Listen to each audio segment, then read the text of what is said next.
Judging by the looks of the group, you're probably close to my age.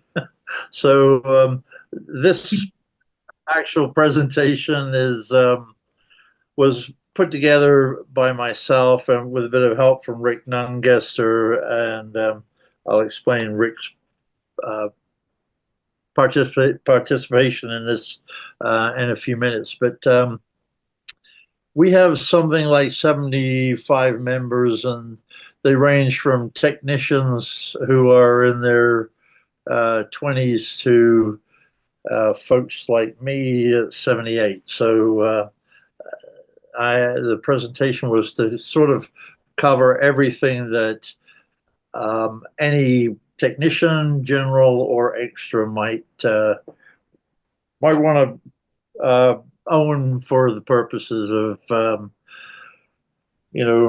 doing anything that we might want to do with amateur radio. So with that, we'll just move on.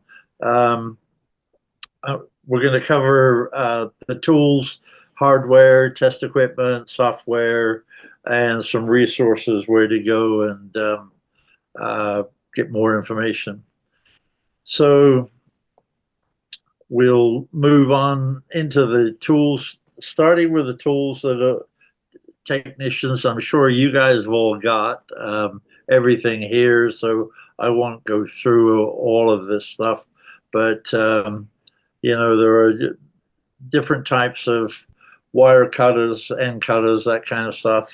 We kind of suggested that a technician might want to own all of this stuff because they're going to be starting to need to put together some Anderson connectors or ring connectors and channel locks, things like that they might want to do. They might be we have some of our guys getting into POTA SOTA, some of the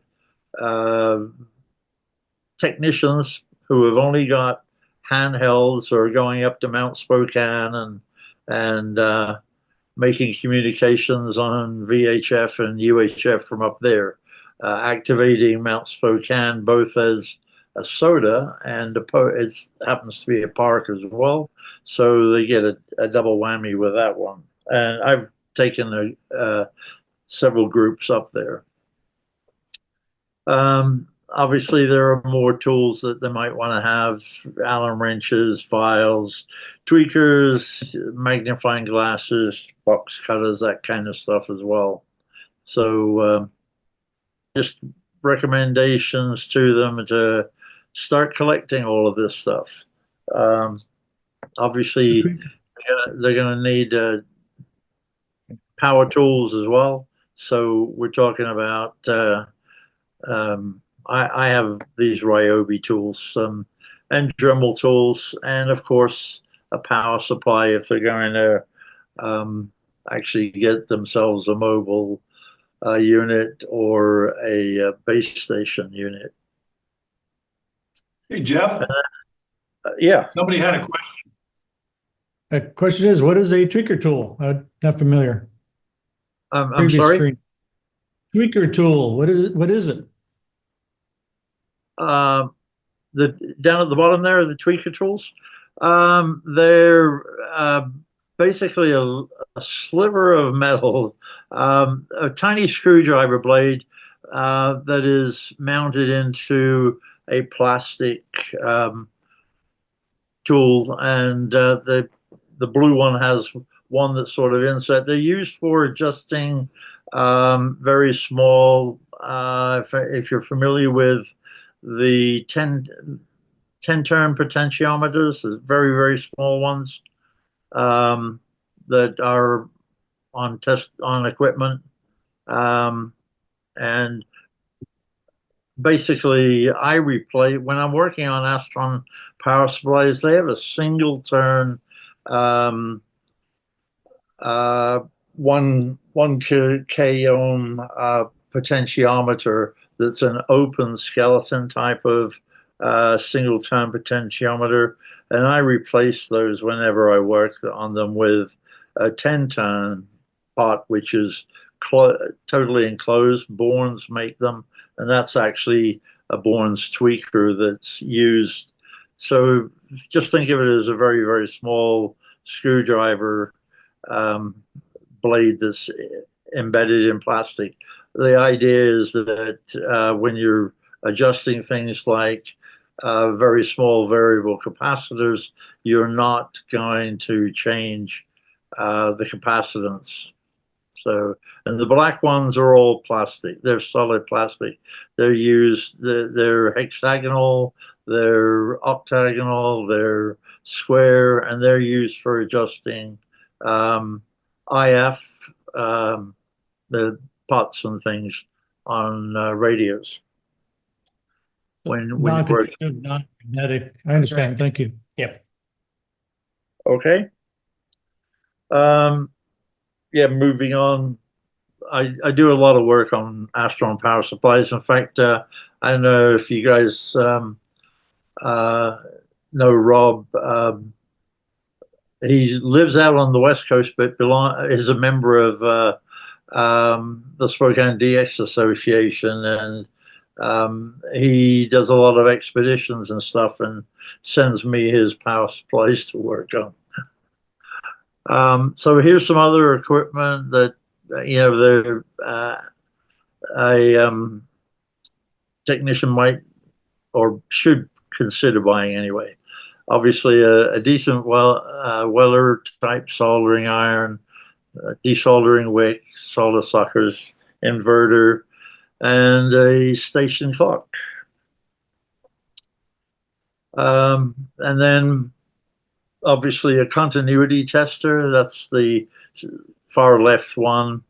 Nothing more than a buzzer or a light bulb and a battery. That one has both.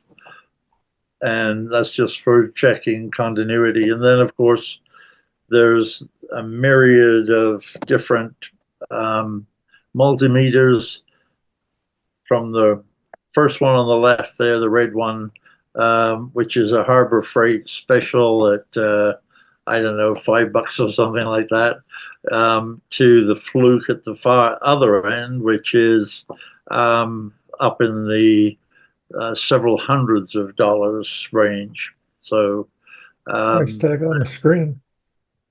I'm sorry? I said those Flukes have their price tag right there on the screen. The far end one is auto ranging, and that's why it's pricier. I've forgotten the exact price, but it's many hundreds of dollars. The other ones in between are 30 to 80 to 200. So, and of course, as you all know, they measure voltage current. Some of them also measure capacitance. They have even the El Cheapo from Harbor Freight. You can check a small transistor.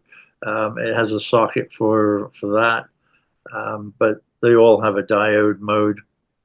So moving on to some equipment that all amateurs might want to consider, obviously. Or not so much equipment, but places to go, local groups, amateur radio emergency services, ARES groups, Western Digital Radio enthusiasts, and the ARRL. Obviously, the internet's a great source of places. You can find just about any user manual on any piece of equipment. BAMA is one of the places you can go for that. Groups.io, we have Groups.io. I imagine you guys have yours as well. VHF, for us, it's vhfclub.org. Whoops, sorry about that. And on Groups.io. And then there's the ARRL's got a lot of presentations, video.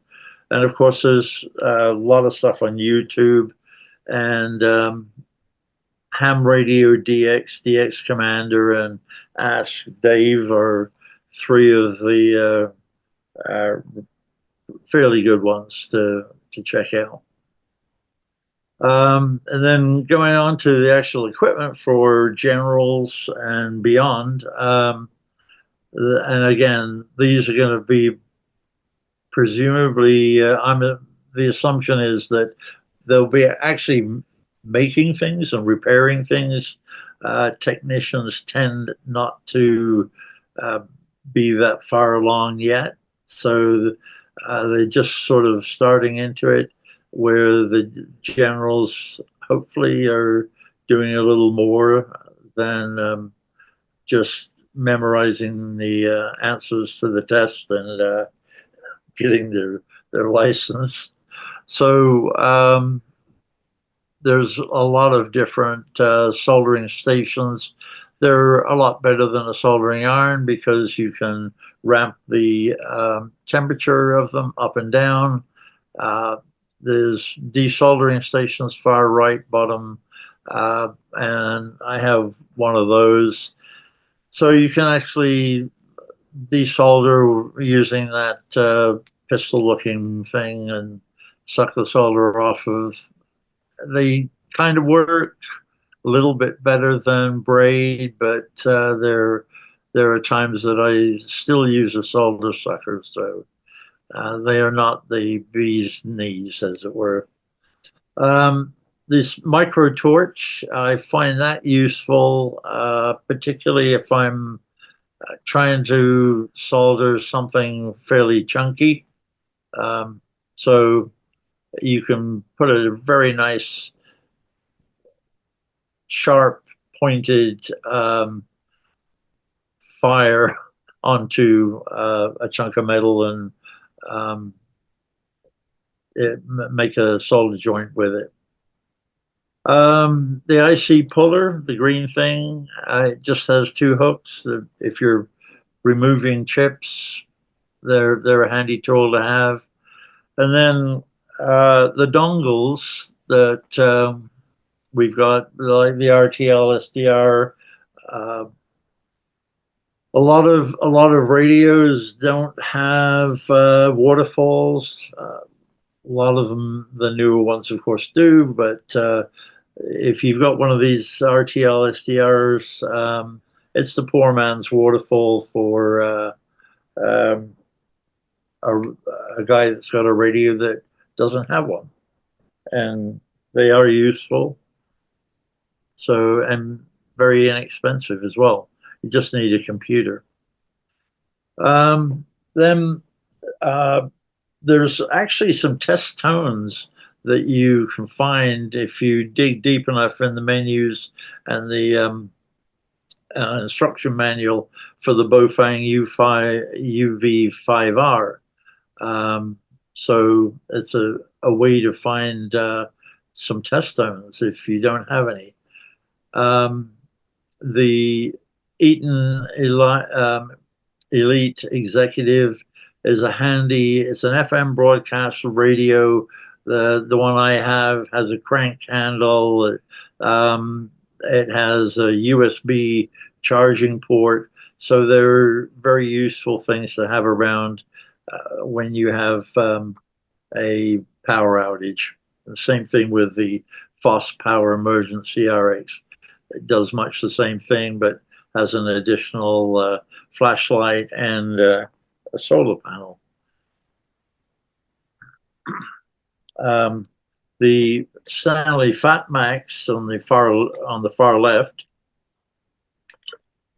is very handy because it is both metric and whatever we want to call the standard that we're using, the foot measurement, which was based on the size of foot of the King of England. But anyway, all of our radio stuff is metric, so it's useful to have a metric tape measure. Bolt cutters, I find that they're very useful if you're trimming antennas. I was doing a lot of, I operated for the scope with our local scope sheriff's community oriented policing effort, and we were installing radios in all of the cars, and of course they have to be trimmed.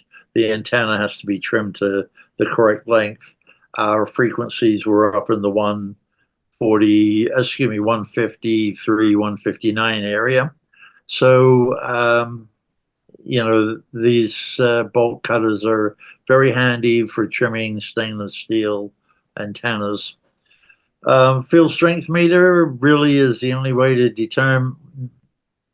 way for you to determine whether or not your effective radiated power is good, bad, or indifferent, whether when you're changing antennas. We'll get to another device later on that is much more accurate, but this is a relatively inexpensive device that can tell you how good an antenna is or is not. And the Surecom one is just another field strength meter. And then there's some software programs that generals should consider. I personally use N3FJP. That's the picture on the left there. It does logging, rig control. For $50, you get a suite of software programs. In other words, there is a AC log, which is the standard one, but then for every one of the contests, there's a separate program. And then what you're looking at right there is one of the programs, one of the contest programs.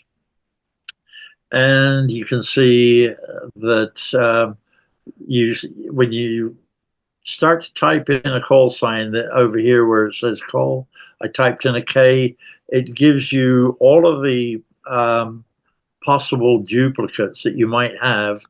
So you need to type, obviously you're going to be typing in more, and this number here would reduce as you were typing in more, but it will tell you if you have made a duplicate.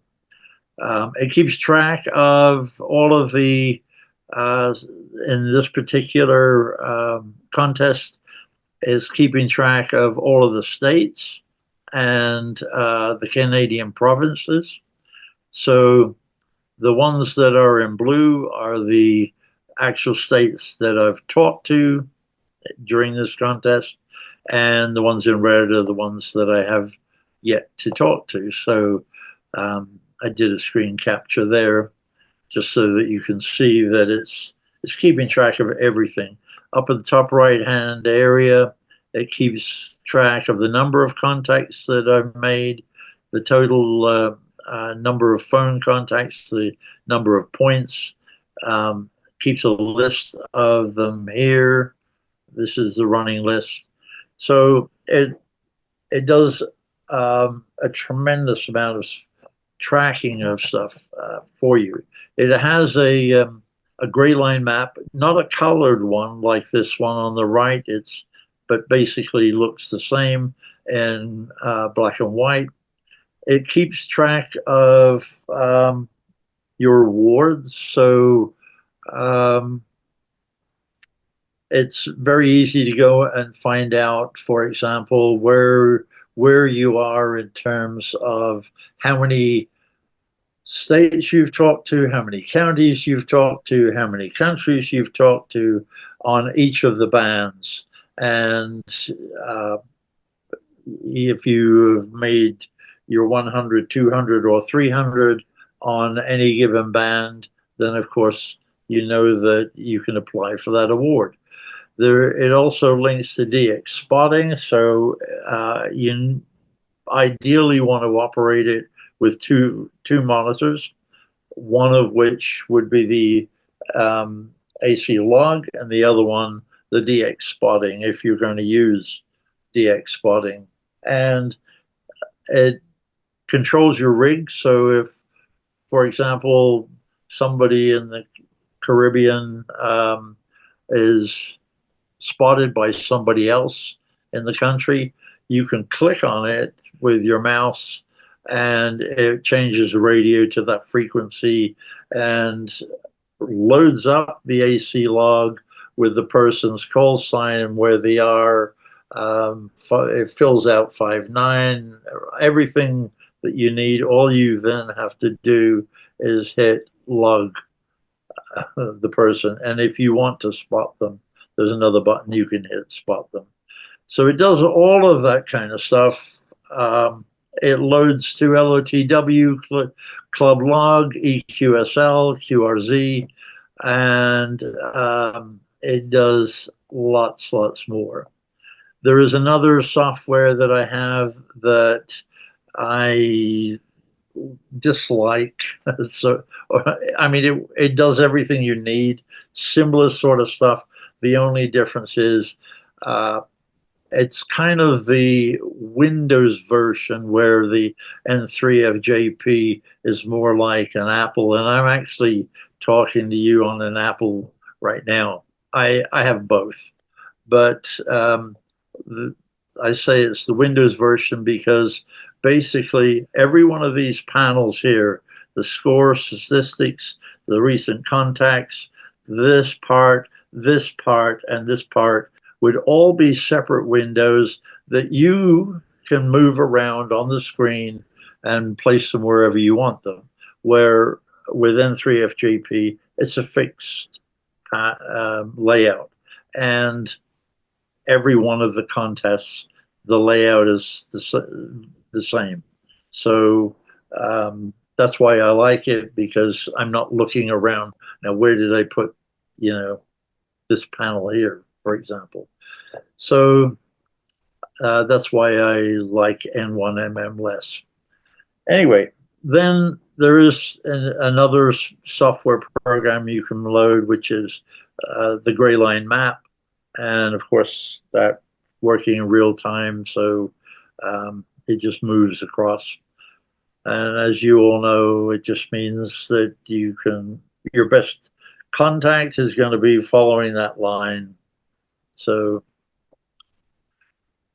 moving on, there's some more software instruments. There's an Android function generator for if you need a function generator to generate tones and things. And of course, you would need this if you got an amplifier and need to tune the amplifier up, that kind of thing.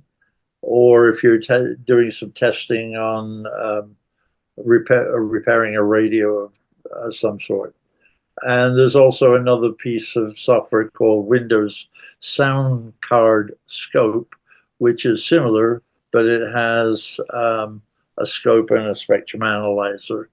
So they're handy bits of software. And of course, there's a lot of different other modes that generals might be getting into. Analog and digital voice and text and images, data, and they're going to be using Echolink, D-Star, DMR, all these different FT8, VARA, et cetera, et cetera. And of course, some of them they'll be using at home, some in their vehicle, and some of them will be for DXing or emergency prep. Our Aries group use WinLink a lot. I don't personally, so I'm not involved with that part of Aries group, but a lot of them are doing WinLink. It's kind of handy. The Inland Empire VHF Club, we actually have a packet repeater specifically for Aries to use. So that's gets used maybe twice a month, but it's there. And I actually a couple of years ago designed and put in battery backup for that. Whoop, sorry about that. Jump forward too fast. Okay, let me just go back. There. So other tools that General will probably end up with are antenna tuners. Obviously, there's all these different antenna tuners, manual ones, myriad of those. There's also a number of uh, automatic ones that will do the work for you of twiddling these three knobs that you need to twiddle if you're doing it manually. Excuse me. I have one of these, the VersaTuner 5 and an MFJ 600 as well. LDG is another company that makes those. And of course, an antenna switch, because my assumption here is that a general that's moving down the path of gaining more knowledge and more experience will be putting up a number of different antennas. So you'll need a switch of some sort. This one's just a two antenna switch, but I have a 6 or an 8 as well. And then moving on, there's some other tools that if they are getting into POTA, SOTA, or EMCOM, emergency communications, there's a couple of tools that they might also want to consider, and that is this something like this CAT device, which has USB ports, AC output. It has jumper cables to start your car and a number of other things. May consider having a voice recorder, because particularly if you're doing EMCOM, you want to make sure that you are relaying information accurately. Then you can record it and then play it back prior to you retransmitting it. This box with the red lid is a power box that I designed. It has a 1,000 watt inverter in it, so it puts out AC. It's got a cigarette lighter port, USB port. This one I actually have changed to a USB-C port now. It was just another LED voltmeter. Then there's the DC output, and then this meter tells you battery condition, power out, voltage, current, everything that you need to know. Inside is a 50 amp hour LiPo battery, so it's fairly grunty. There is also an AC charger inside. So over here on the far right hand end is a AC input. There's also a solar panel input. There's a solar panel charger inside the box as well. So I can plug a solar panel into this and recharge the battery during the course of the day if we're out doing the salmon run or field day or anything like that. I can bring it back, plug it into the AC, and charge it that way. On the far left end, there is a master kill switch, which is basically a battery disconnect, and also the inverter switch as well to turn the inverter on or off.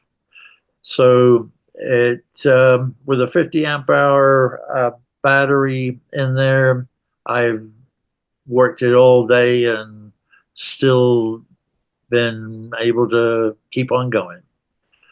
Then there's a couple of things that I made up here. You can buy these connectors. They have these orange and blue things to lift up, and you can stuff a piece of wire in there, push it down, and it grips. Sorry about that. I'm moving the mouse around. Um, and it grips the wire. The other end, of course, is exactly the same. So I've got it gripping some wire, and on the other end of that wire, I've got Anderson connectors. Having built these things, I thought, well, gee, it would be good to have an LED in there as well. So there's an LED and a resistor there, so that when you plug it into, a battery pack or into a power supply, the LED is going to tell you that you actually got power going to those connectors. So they're very handy for when you're testing, repairing a radio. I have a lot of people bring radios to me. Sometimes they have Andersons, sometimes they have other types of connectors, sometimes just bare wires. So this takes care of the bare wires scenario for me. And then there's a number of other tools if they're getting into POTA, SOTA, that kind of thing, or field day, just getting out MCOM stuff as well. The far right in the top, there's a 33-foot push-up pole that I've got with quick locks. I push this one up. I've got some rings on it as well, so I have guy ropes on it. And I have a number of different dipoles that I can put up as inverted V's using that as well. In fact, we used that during salmon run this year, and in fact last year.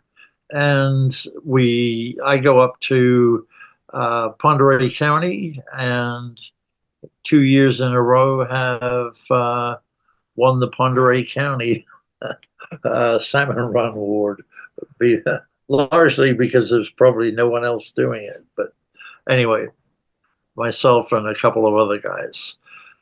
One of the other things you can use is the other pole there that's got a platform that you just drive a vehicle tire on top of, and you don't need any guy wires with that variant.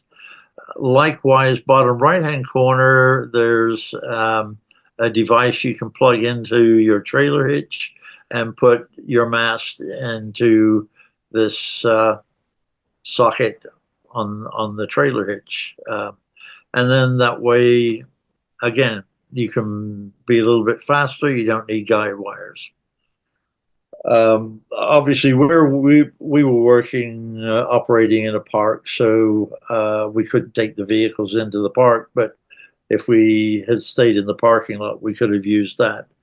We have used a number of different devices to launch the ends of a dipole up into some trees. We've used some end-fed antennas as well, varying from the far left, which is a launcher for a dog training device. I've used a slingshot, a bow and arrow with a fishing arrow, which are quite a bit heavier, so that they will come down on the other side of the tree. And we have a pneumatic one that we use closer to home because you need compressed air for that one. So there's a number of different devices like that that a general might consider, depending how active they are. Of course, all of this stuff depends on how active somebody is. And then we get into some test equipment that they will probably get around to buying at some point. We'll start with the Nano VNA, sort of in the middle there, the white one with the black screen. That was an early picture of one. Most of them are black. That's one of the skeletal versions. Basically, it was open all the way around the sides. I had one of those. Didn't like it because it's extremely fragile. That switch, for example, right here, that sort of semicircular switch is very fragile, as is the switch next to it. So, not a good thing. They got around to putting them in a tin can, and they're a little bit better. And then they made some that were a bit larger, like the Nano VNA F. I have that one now. Very good device. It slips in your pocket. You can climb up a tower with it. It does have SMA, so you do have to have SMA to, SO239 or PL259, depending whether you need the male or female end. So it does require some cables. The SMAs are not designed for multiple connections and disconnections, so they do not last a long time, and there are some ways around that.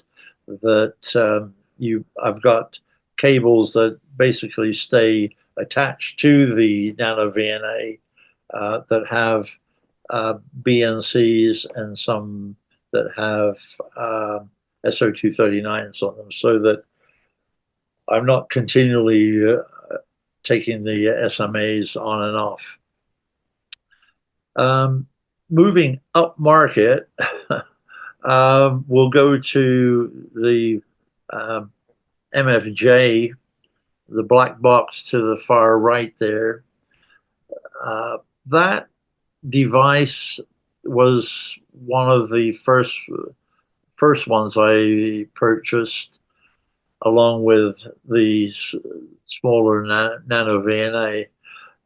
Basically, it performs as a paperweight now. Even though it was $500, it does everything that you need it to do. The only problem is that it is very, very menu intensive. So there are times when you have to push one of those white buttons, and other times where you have to push both the white buttons on the right of it. So I found that I had to have the manual with me the whole time. And of course, it is not something, it's a metal box, it's heavy, it has 12 AA batteries in it. It eats them up at a great rate. So it's not something you're going to take up a tower or use outdoors or use for any length of time, because you're going to be spending a lot of money on batteries. So I moved up market to the Rig Experts, and the one above it is the Rig Expert A55 Zoom, and their numbering system is very easy. 55, it goes up to 55 megahertz. So the Zoom part is it Bluetooth if you want it to, but 55 megahertz. And then you go over to the far left and you've got the AA600. That one goes up to 600 megahertz. The 55 is still available. The 600 has been superseded by the 650. They have 1,000, a 1,300, 1,400 as well. So they have got a number of variations of this. Just to give you an idea, if you don't know the pricing of them, the A55 is around $260, and the A600 was around 550 bucks, I think it was, somewhere there. So just a few dollars more than the MFJ, but so much easier to operate. In fact, they are so intuitive that I think I've looked at the manual once on them, and that was to do something a little more out of the norm. The normal functions of doing a sweep, of measuring the length of a piece of coax, because that's something they do very nicely for you as well. That you can measure the length of any piece of coax just by connecting it up to this device. And with the A55, it is actually better than the 600. The 600, you have to have a calculator with you. Just in the same way, you could do the same thing with the MFJ.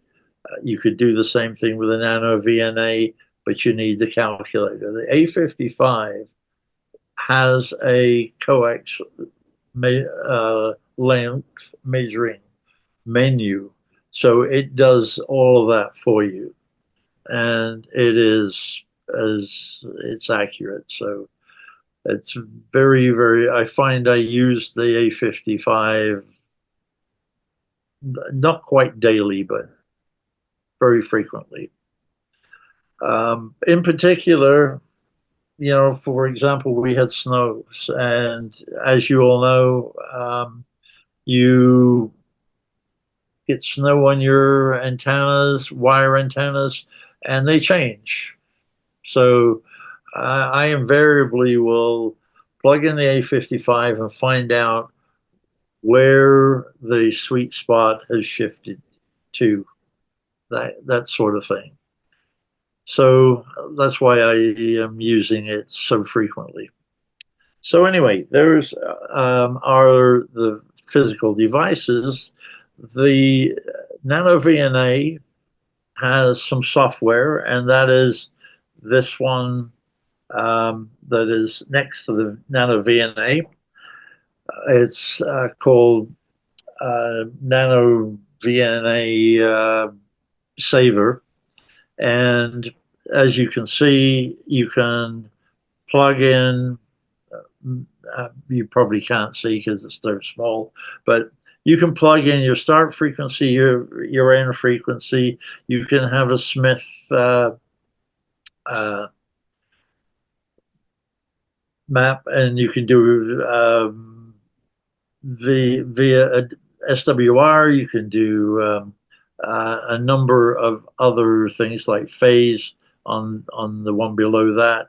So you can get actually 4 different things shown at one time. The rig experts have their own software, and this is called I slipped my mind, but it's the very similar software. And here you can see I've done a sweep in the UHF band. The gray area is the 70 centimeter band, and you can see I've done a sweep of actually 2 sweeps. When I'm playing around with Yagi antennas, that kind of thing, I might be in my shack, so I will point the Yagi in one direction, then another, all the way around the room, and end up with 4 different sweeps. As you can see, this one is sweeter at the top end, so it's a little too short. But that's the beauty of that, because you can put this software onto any size monitor you want.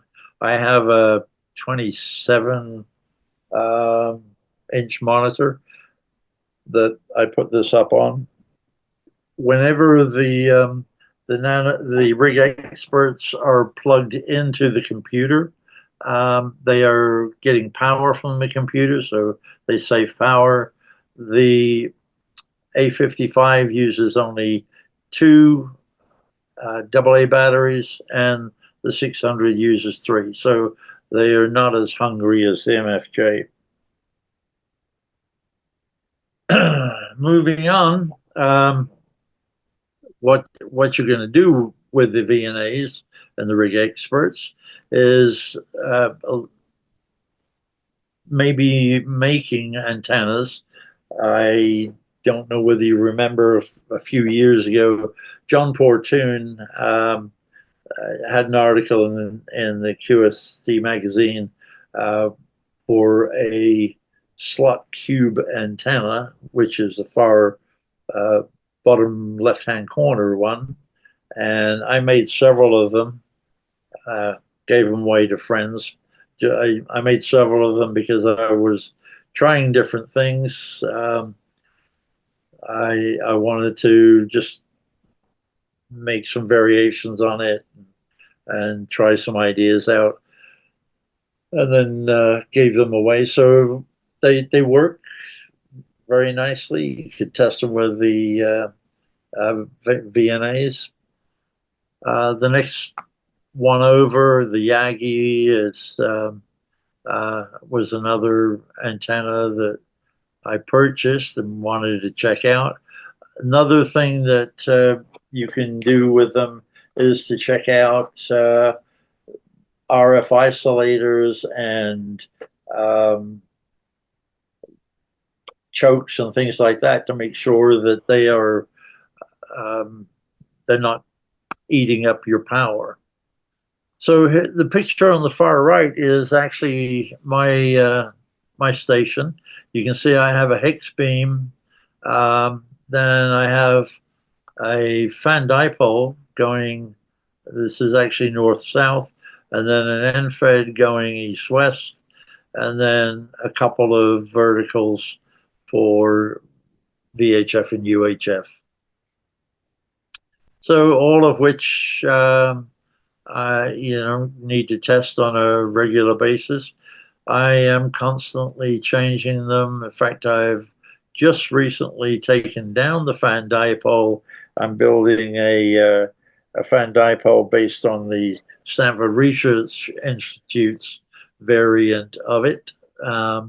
So that will be going back up shortly, and I'll be doing some testing on that. So again, yeah, this is the kind of stuff that a general hopefully will be doing. They will also need dummy loads,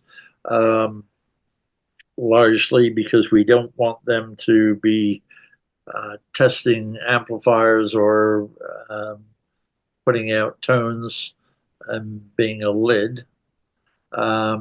So dummy loads are the way to go. And there's a dummy load for the SMA, and then a PL259 50-watt dummy load. You can get 300-watt ones. And in fact, the antenna tuner that I've got has a 300-watt dummy load built into it. Then there's these other devices for, this is a really good one. It has Anderson connectors on both ends, so you can put it in line and see how much current a radio is drawing. If you've got a Anderson power supply that doesn't, or any other power supply for that matter, that doesn't have a current meter on it, this is a relatively inexpensive device that you can put in line, and it's as useful as a multimeter. Then next to that is the AC line splitter, where you can check if you're repairing power supplies or anything that's drawing AC, you can see how much current they're drawing. Likewise, this kilowatt unit to the right, you can measure the voltage, current, wattage, frequency, and kilowatts per hour as well. So it's just another device that you plug into the wall and then plug the device into the socket there. Excuse me.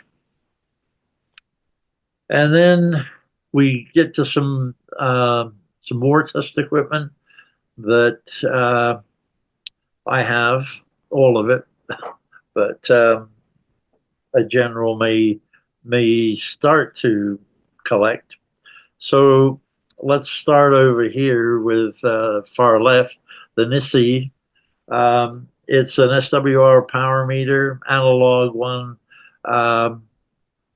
It goes up to 450 megahertz. It does 15, 60, and 200 watt ranges for the power. And you can switch between power and SWR. So a useful device. Next to it is the Surecom, and this Surecom SW102 is an even better device because, as you can see, right, it tells you how much power you're putting out. It tells you what the SWR is. It tells you how much forward power and how much reverse power down at the bottom there. It tells you the frequency range as well. So really, really good device. Again, it goes up to 450 megahertz or thereabouts. Then we get over to the next three over here. These are frequency counters and CTCSS meters. So we'll start with the one over here with the Bofang because you can actually see what's going on there. If you transmit with a transmitter close to it, as shown in that picture, you can see that this device, this Surecom, tells you what the frequency is and what the tone is. So if you're programming radios, this device will tell you that you've got the correct tone in there. So very, very handy device for that. The other two do exactly the same thing, but they're sort of a green screen, where the Surecom is colored screen, and so it's a little easier to read in sunlight than the other two. So, and again, they go up fairly high. This one goes up to 2.4 gig, I think. So anyway, there are some very useful devices that you might want to get, particularly for the VHF, UHF guys. Then we get into some more test equipment. Again, this is all stuff I own. Variable voltage power supplies. They're Astron make them. The Tech Power.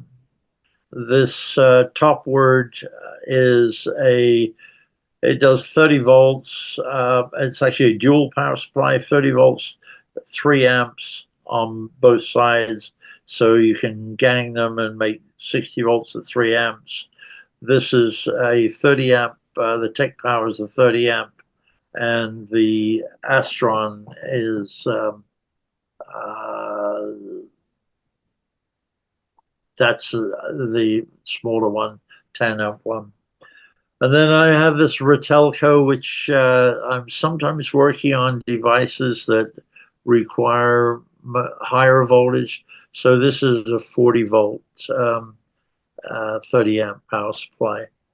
Right above it, something else that you might need is a device for testing transistors, resistors. You plug a transistor into that blue area, one leg into each side of it, where it goes 1, 2, 3, and it will tell you what kind of transistor is, whether it's a FET, whether it's a BJT, or whether it's NPN or PNP, and it will also tell you the gain, the HFE of the device. So really handy to have. You can also measure capacitance with that device as well on small capacitors. So there's some more power kits that you possibly want to look into. This Jackery Explorer on the far left, and then the Westinghouse does much the same thing. And then a function generator, Siglent has a function generator that's very nice. It gives you a wave shape, so you have a graphical interface. And then next to that, some people like to scan all the frequencies, including the police and what have you, fire. So might want to consider a scanner. Right above that is a more rudimentary function generator, puts out sine waves, square waves, and triangular waves by moving those green jumpers around, and then you adjust the amplitude and frequency with the controls. So no graphical interface with that one. So you have to have another device to be able to see it, like an oscilloscope, which we'll talk about in a minute. Then if folks are using any of the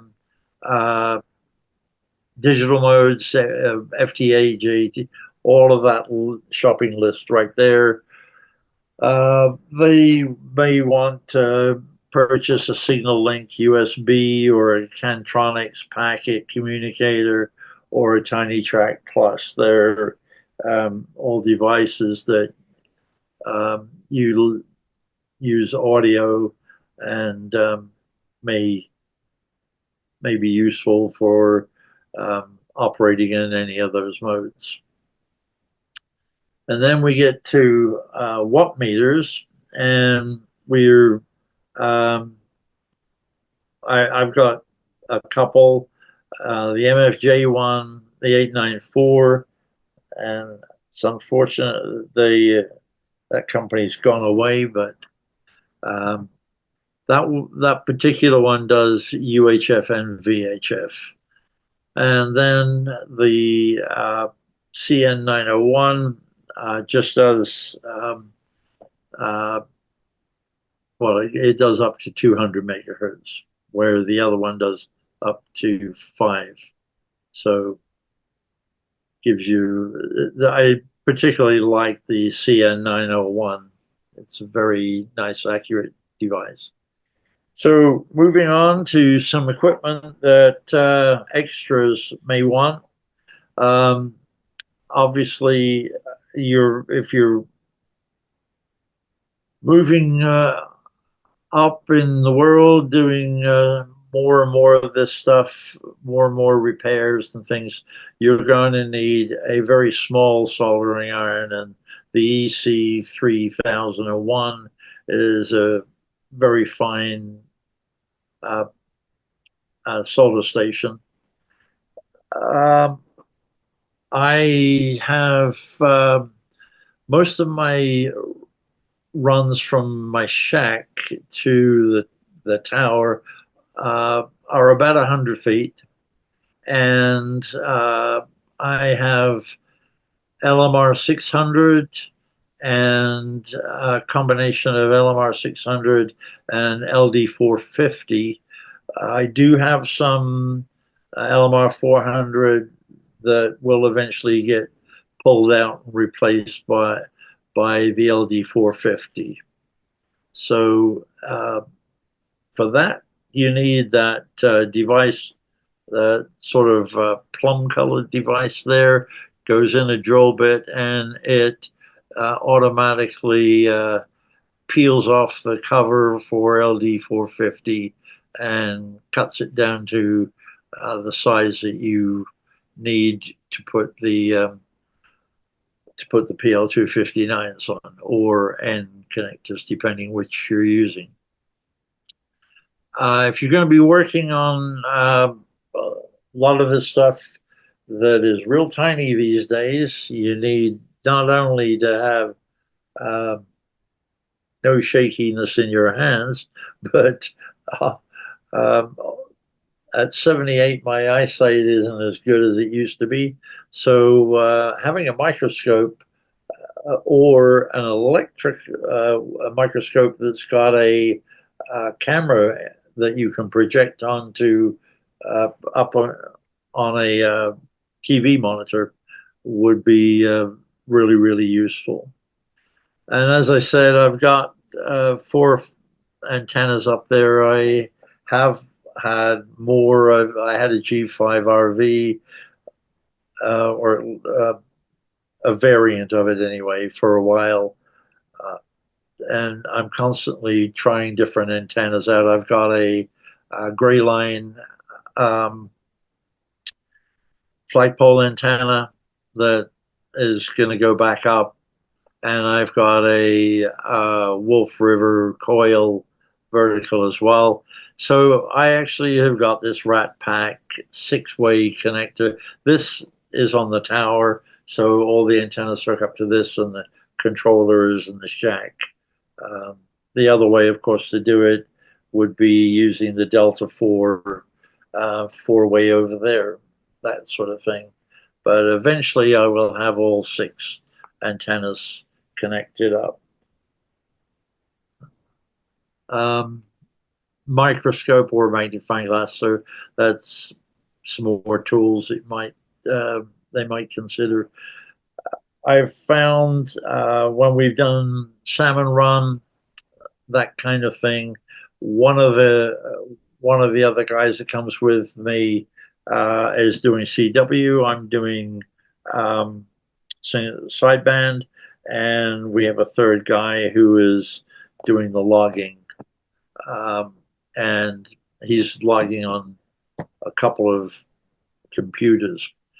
So what we found was that depending on which bands we were operating and which antennas we were using, one would wipe the other one out. So we would find that we found that we needed some bandpass filters. So this is a commercial one. I've built a number that we use, and they solve that problem. Another device that you might consider is the thing in the middle there. The Ames is a thermocouple, a thermometer. It has 2 probes on it that you can tape to transistors or anything that you want to measure the temperature of to determine whether or not it's excessive. Excuse me.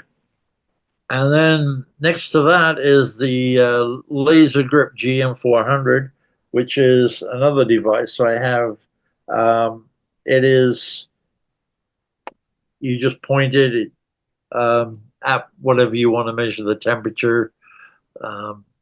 Very similar to the things that they were using at the airports when you wanted to fly in. They wanted to see if you had COVID. So it gives you temperature either in centigrade or Fahrenheit. And you just pull the trigger on it. And again, you can check and find it if something is overheating too rapidly, or it shouldn't be. And then, of course, if you are as an extra, you're likely to have amplifiers, possibly, and you're going to need larger dummy loads. So there's the old Cantana on the far left there. There's I have the Thermaline Bird 600 watt. It's oil filled and great device. Most of the radios that you buy have got rather crappy loudspeakers in them, and there isn't a radio made that wouldn't benefit from an external speaker. So any kind of external speaker that is of the right impedance is going to help. And then, of course, there's another similar device. Takes a 9-volt battery, and you can measure components. That one does capacitance and inductance, and it's all of $15 on eBay. And then moving along, if you are repairing things like power supplies, one of the major failure points in power supplies, for example, Astron power supplies were designed back in the 1970s, and many of the power supplies are still kicking around from the 70s. And most of them, if you're buying one at a Hamfest,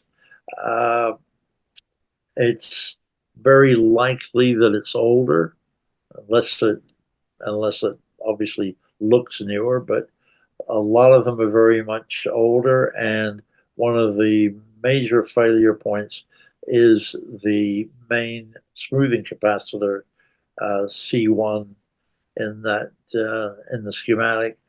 And depending on the power supply, they are anywhere from 32,000 microfarads to 100,000.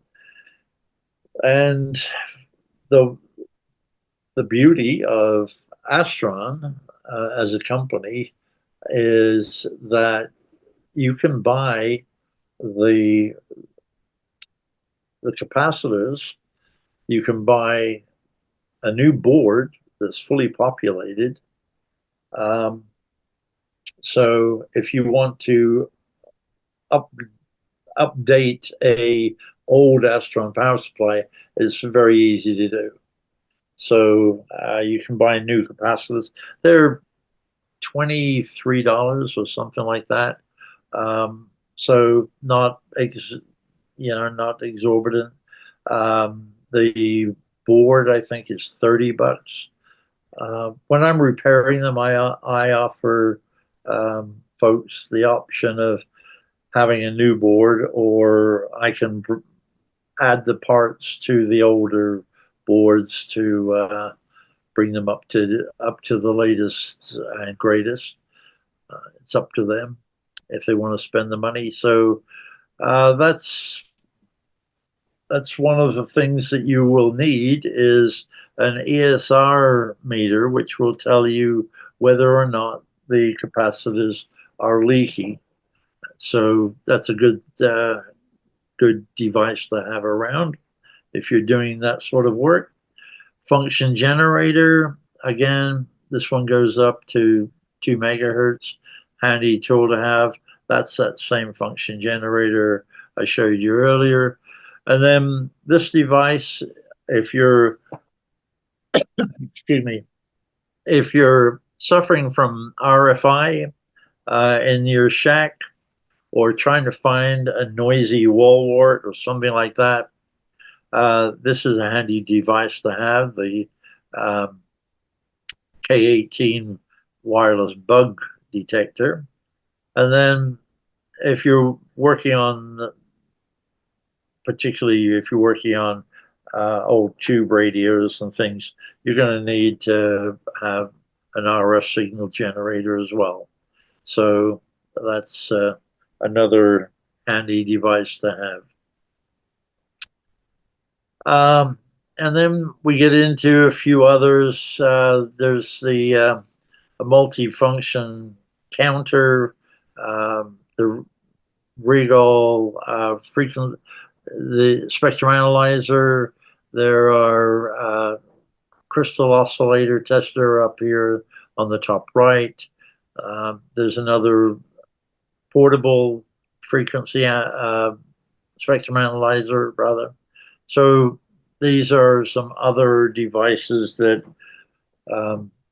you might consider as if you're working on the stuff, the equipment. A variac, particularly useful if you are working on old radios. I have a number of old receivers and actually some amplifiers and some transmitters. One of the things that is always wise to do is to adjust the voltage down to maybe 50 volts. Plug the device into the variac and the variac into your AC, but only feed the device with 50 volts and then give it a little bit of time, take it to 70, 90, and then up to 120. And what that will do is you won't shock anything in the device and cause it to fail. So capacitors will self-heal to some degree, and you won't blow tubes, things like that. So I'm bringing us to tubes, of course. Having a tube tester is real handy. I have one. In fact, earlier on today, I was just testing a number of 811A tubes that I've got. Wanted to find out whether they were worth keeping or not. And I have just one that will be tossed. The others are still okay. And then there's you've got the step down, a step up transformer. There may be some devices, in particular, a lot of amplifiers run better on 240 volts. We say 220, but it's closer to 240. But so you may want to have a step up, step down transformer like this one, the Vivor on the far right. And then we'll move on to HP. Have got this multi-functions synthesizer, which is a handy device. It does DC to 50 kilohertz, has 4 channels, does everything that the other function generators do, but in a much more elegant package. And then we move on to oscilloscopes and frequency counters, things like that. I own all of those scopes. Actually, I gave one of them away to somebody that needed a scope. But anyway, they're obviously handy devices for testing, and I'm sure that you all know what you can do with an oscilloscope besides look at wave shapes. And then again, frequency counter like the one that is up on the right hand side there. I have that one. And then there's a very handy little handheld oscilloscope, the Velleman HPS 40. Rick has this one, which it only goes to 10 megahertz, but hey, if you're working on audio or tracking, HF stuff around, that's good enough. And it's very, very much handier. If you wanted to check logic functions, the HP E2 2310A is the Logic Dart is a device that, as you can see in the picture there, shows you the pulses that are being sent out by some logic device. And then there's the Diligent Electronics Explorer board, which has got all kinds of stuff again. It's kind of an electronics lab with software on a computer and stuff. You've got a 4-channel scope, a 2-channel wave generator, logic analyzer, all. It's kind of a lab in one. So very, very useful tool to have. And then we get into the service monitors. This is an old one that I've got. Don't use it anymore. Just it sits there, but it does a lot of stuff, as you can see. Audio input voltages, frequency errors, SINAD, signal strength meter, RF power, etc., etc., etc. So it does everything that you need to determine whether, and it has a little scope on the left-hand side of it, does everything that you need to test and find out about a device. And then we get into this HP 8920.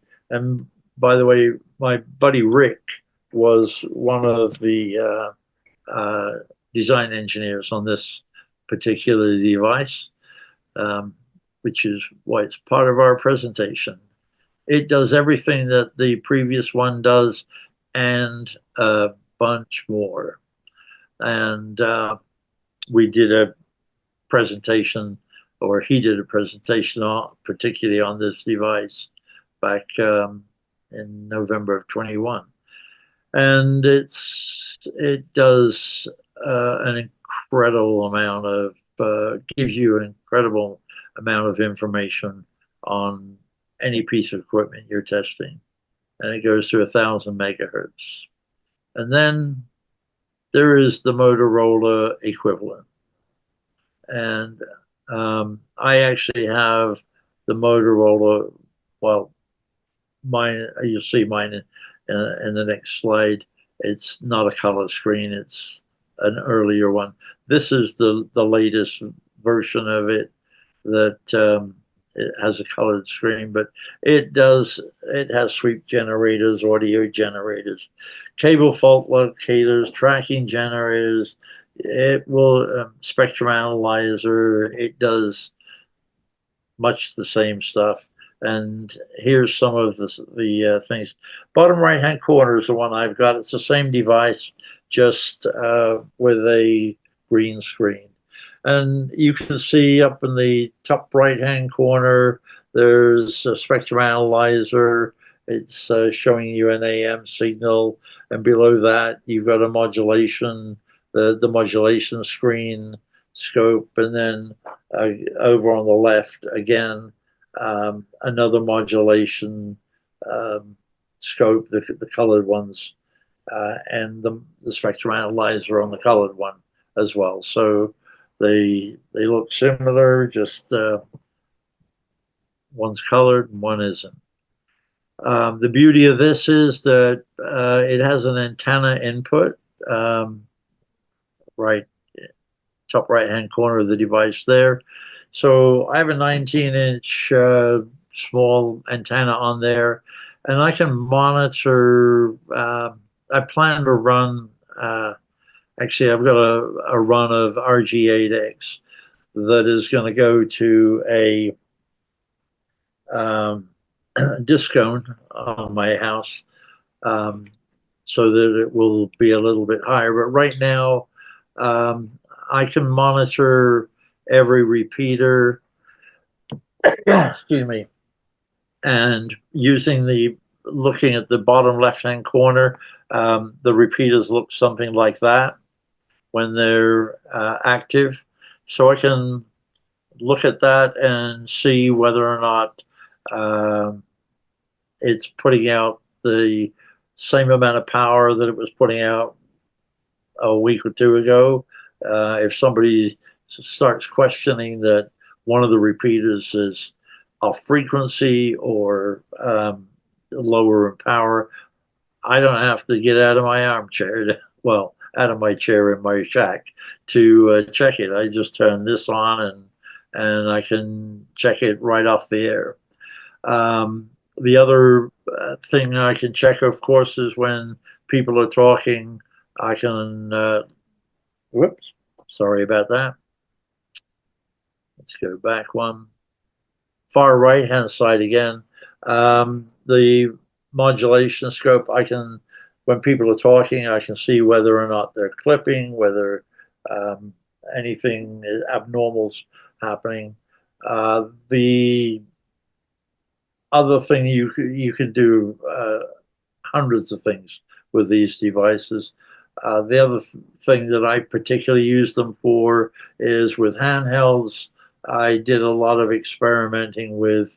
You could buy different antennas to put on Baofangs and other radios, and I was testing out by swapping the antennas and using this device to find out which one put out the best signal. So using it as a more accurate field strength meter. So that's just some of the stuff that they do. And as you saw, we're at the end of the presentation. So I'll stop sharing.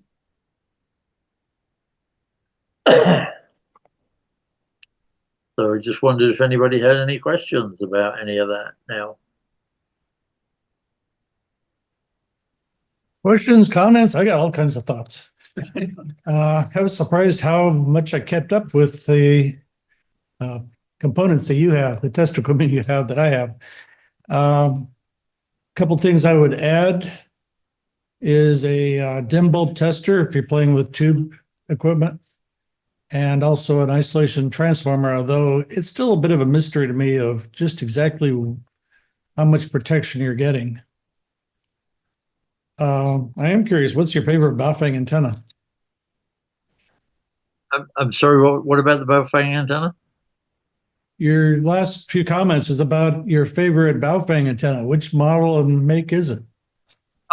Oh, the favorite, there's I think the 991, and interestingly enough, the measuring tape, there's somebody's I've forgotten who made it now, but it's actually like a metal measuring tape folded inside some shrink tubing, and they have them in different lengths, and there's one that's 3 feet long. You can fold the thing up and pack it around, but pull it out, and it's 3 feet long. But yeah, I personally tell everybody that they're all of those antennas are. It doesn't matter what they claim; they do not have gain. They have negative gain. So I basically advise people get a J pole or something, and a SMA adapter, and use that. And in fact, the Ed Fong type J poles, are lightweight. I've actually made a number of them using Schedule 40 tubing, and you can buy adhesive copper tape and make a dipole on a piece of Schedule 40, so a vertical dipole, and it weighs nothing, And you could even put a coil on the bottom, ugly balun, and hold the thing above your head, and you're using a dipole that's got a 1-inch wide copper tape on the side of it. That's the way I made those. And in fact, I even made one that had spirals. It looks like a barber's pole, and it is perfectly flat and is way better than any rubber duck. They're also fun Yeah. to make on Windows. Sorry. Copper tape antennas on Windows. Oh, literal window. You can put copper tape on a glass window and make a dipole that way. Yeah, that copper tape is really good stuff for making antennas. The other thing that seemed to work well on handhelds are the rat tails that you hang on the bottom of the, a ring connector over the antenna connector. And so you have basically a dipole. That seems to help a lot. Yeah. Well, that's giving you a counterpoise. Yeah. Right. And basically anything you can do is going to improve over a rubber duck. I do have a question. Seeing all the other equipment there, and appreciate it, but and very informative. So you're associated with Kabara, and I've noticed throughout the digital end coming to the west side through IRLP, All-Star, and Echolink that the 138 repeater has good audio and the 136 has low audio, but W7 or N7WRR says the audios are matched on your side of the mountains. We don't hear that there, but you can noticeably hear it on our side when people are coming through this 3.6 that the audio level is noticeably far lower. Well, that's interesting because where I am, I'm in Green Bluff, which is north of Spokane, Okay. sort of near Mount Spokane, and the 3.8 is better for me here than the 3.6 as well. So Yeah. Well, with the audio blending, because we're coming through digital from the hub, it's noticeably lower. And I've talked to Glenn, what is it? K1RR also about it. And they say, oh, there's no problem here. It's like, well, I can hear it over the digital, I'm hearing it over IRLP, Echolink and All-Star. It's like it may sound good on your side or what you think sounds good, but I don't know. So that's kind of an off question. it's where I am, it's the same. It's so I don't know. I don't know exactly where all the Kabara stuff is. I put up a repeater for scope on Mount St. Michael, and I help Carl Shoemaker, AK20 with the SRG. I've been helping him over the years at many of his sites. But I haven't worked on any of the Kabara stuff. Okay. Yeah. Well, it was just mentioned that you were part of Kabara. Yeah, but I didn't know the association totally. I'm glad that you have the same opinion as me that 3.8 Well, works. hey, that confirms that I'm not crazy, which is perfect. Yeah. About that one issue. Let's say, wait a minute, Ken, we're all a little bit crazy. Well, yeah, I mean, we're all probably on the spectrum in some manner or another. By the way, this is that that heat device. My eyes. Interesting. You're 93.5 degrees. You're okay. I was curious, that one you said was the most modern Motorola test set you had there. Did you find one of those at one of the local flea markets? And how much did you pay, if you could remember?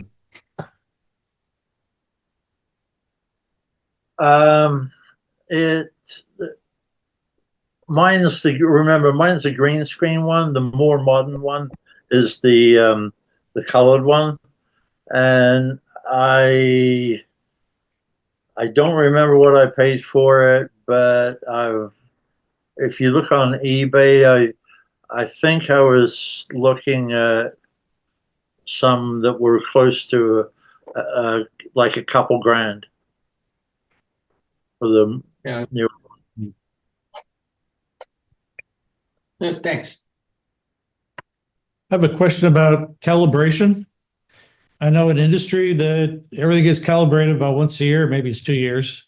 And that's kind of pricey. I have 3 SWR meters giving 3 entirely different readings.